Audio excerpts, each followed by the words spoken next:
ഞാൻ എൻ്റെ മുടിയിൽ ചൂടിച്ചു വെക്കാം നിന്നെ, അപ്പോഴേക്കും വാടിപ്പോകല്ലേ എൻ്റെ സുന്ദരിക്കുട്ടിയെന്ന്.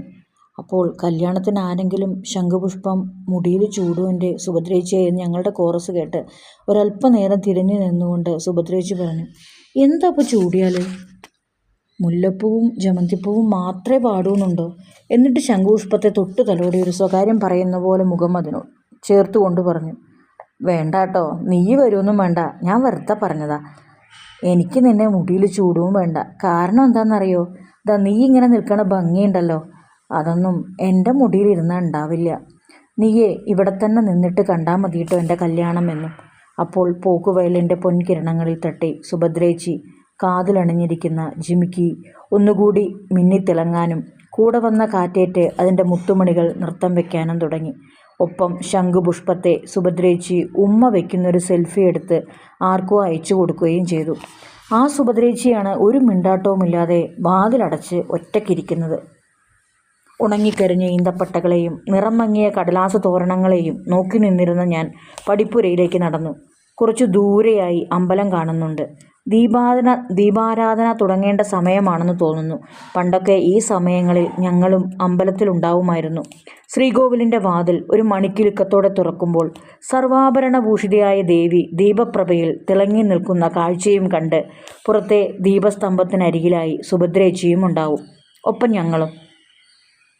മാറോട് ചേർത്ത കൂപ്പുകൈകളുമായി ചുറ്റിലും നിന്നിരുന്ന പലരും ഒളിക്കണ്ണാൽ സുഭദ്രേച്ചിയെ നോക്കുന്നുമുണ്ടാവും. അപ്പോൾ ആ നോട്ടത്തിൻ്റെ ഉദ്ദേശം അത്ര ശരിയല്ലെന്നറിയാവുന്നത് കൊണ്ട് അവരൊക്കെ എനിക്ക് വല്ലാതെ ദേഷ്യമായിരുന്നു. ഇവരൊക്കെ കാവിലമ്മയെ തൊഴാൻ വന്നവരാണോ എന്നൊരു സംശയവും എനിക്ക് തോന്നിയിരുന്നു. ദീപാരാധന കഴിഞ്ഞ് തീർത്ഥം തളിച്ച ശേഷം തിരുമേനി ഇലച്ചീന്തിൽ കൊടുക്കുന്ന പ്രസാദത്തിൽ നിന്നും ചന്ദനം നെറ്റിയിലും പൂജാപുഷ്പങ്ങൾ മുടിയിഴകളിലും ചൂടി ഒരു പ്രദക്ഷിണം കൂടി വെച്ച് സുഭദ്രേച്ചി പുറത്തിറങ്ങും. അപ്പോൾ ചുറ്റുവട്ടത്തിൽ നിന്നും പാറി വരുന്ന മിന്നാമിനുങ്ങൾക്കൊപ്പം പല കണ്ണുകളും സുഭദ്രേച്ചിക്ക് ചുറ്റും പറന്നുകൊണ്ടിരിക്കും.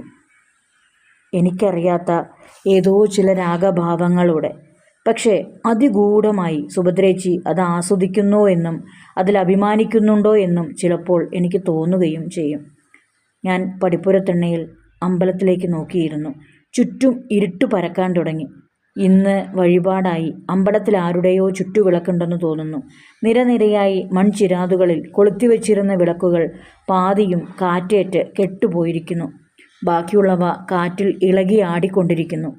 അവ കൂടി അണഞ്ഞുപോയാൽ അമ്പലവും ഇരുട്ടിൽ ലയിച്ചു ചേരും. 1 മാസം മുമ്പ് സുഭദ്രേച്ചിയുടെ കല്യാണവും ഈ അമ്പലനടയിൽ വെച്ച് തന്നെയായിരുന്നു. എത്ര ആൾക്കാരായിരുന്നു അന്ന് ആ കല്യാണത്തിന് വന്നിരുന്നത്? അമ്പലത്തിനു മുന്നിൽ താൽക്കാലികമായി ഉണ്ടാക്കിയ മണ്ഡപത്തിലായിരുന്നു കല്യാണം. മണ്ഡപത്തിൻ്റെ 4 പുറവും കുരുത്തോല തൂക്കിയിട്ടിരുന്നു. ഇടയിൽ പൂമാലകളും.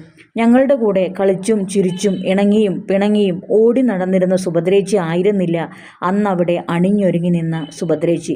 വരൻ സുമുഖനൊക്കെ ആയിരുന്നുവെങ്കിലും ഒന്നുകൂടി മിന്നിത്തിളങ്ങിയിരുന്നത് സുഭദ്രേച്ചി തന്നെയായിരുന്നു.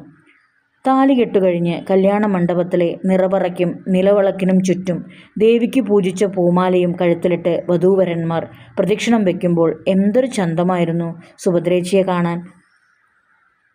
തെച്ചിയും തുളസിയും ഇടവിട്ട് കെട്ടിയിരുന്ന കല്യാണമാല സുഭദ്രേച്ചിയുടെ നടത്തത്തിൻ്റെ താളത്തിനൊത്ത് ഇളകി ആടിയിരുന്നു. അപ്പോൾ ഇളം നീല നിറത്തിലുള്ള പട്ടുസാരിയായിരുന്നു സുഭദ്രേച്ചി ഉടുത്തിരുന്നത്. അതിൻ്റെ മുന്താണിയിൽ സ്വർണ്ണവർണ്ണത്തിലുള്ള ആലില കൃഷ്ണനും ഉണ്ടായിരുന്നു.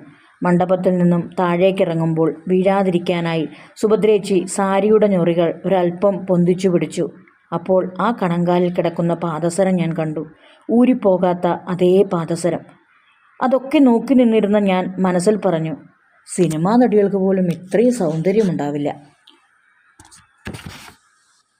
എന്നാലും തല കുമ്പിട്ടുകൊണ്ടുള്ള ആ നടത്തവും നാണത്തിൽ പൊതിഞ്ഞ ആ മുഖഭാവവും എവിടെ നിന്നാണ് സുഭദ്രേച്ചിക്ക് കിട്ടിയതെന്ന് എത്ര ആലോചിച്ചിട്ടും എനിക്ക് മനസ്സിലായതുമില്ല. സുഭദ്രേച്ചി ഭർത്താവിൻ്റെ കയ്യും പിടിച്ച് കല്യാണ മണ്ഡപത്തിൽ നിന്നും ഇറങ്ങിയപ്പോൾ ആരോ പറയുന്നത് കേട്ടു, നല്ല ഭാഗ്യമുള്ള കുട്ടിയാണേ, എത്ര നല്ല ആളാ വരൻ, എന്താ ഒരു ചേർച്ച, പരസ്പരം ചേരാനായി സൃഷ്ടിക്കപ്പെട്ട പോലെ.